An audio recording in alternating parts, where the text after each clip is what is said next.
came out doing nothing. Oh my God, niggas can't be serious, man. Where the hood at? Had that nigga in the cut where the wood at.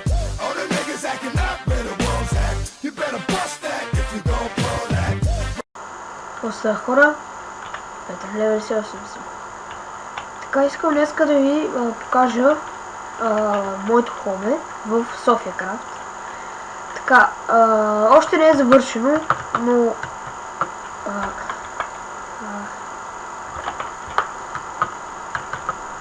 така. Ето го, тук вече правя покрива.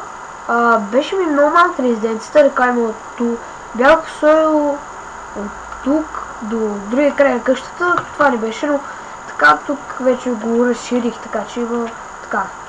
Имам доста място. Сега, понеже ако той ми звънне, ако Стоян Стуцето ми звънне, значи той ще участва. Това е го моето хоме, това представлява. Знам много честове, но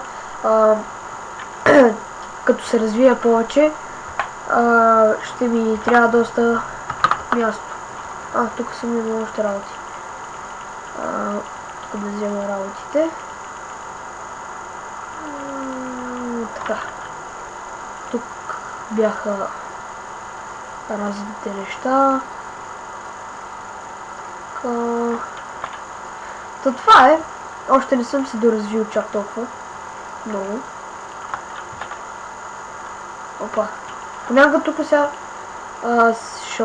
шалагне, понеже снимам клипа.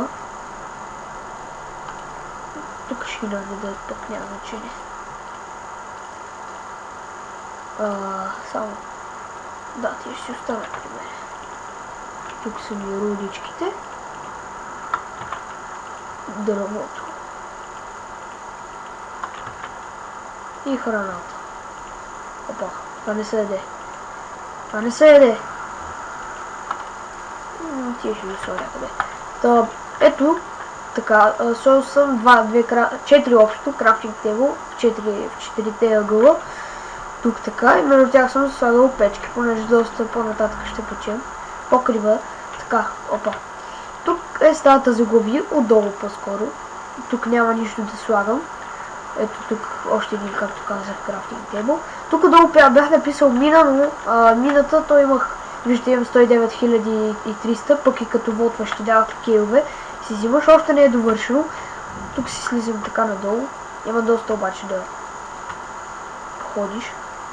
Да само изключете това, защото може да ви се зависят. Ето е стаечката.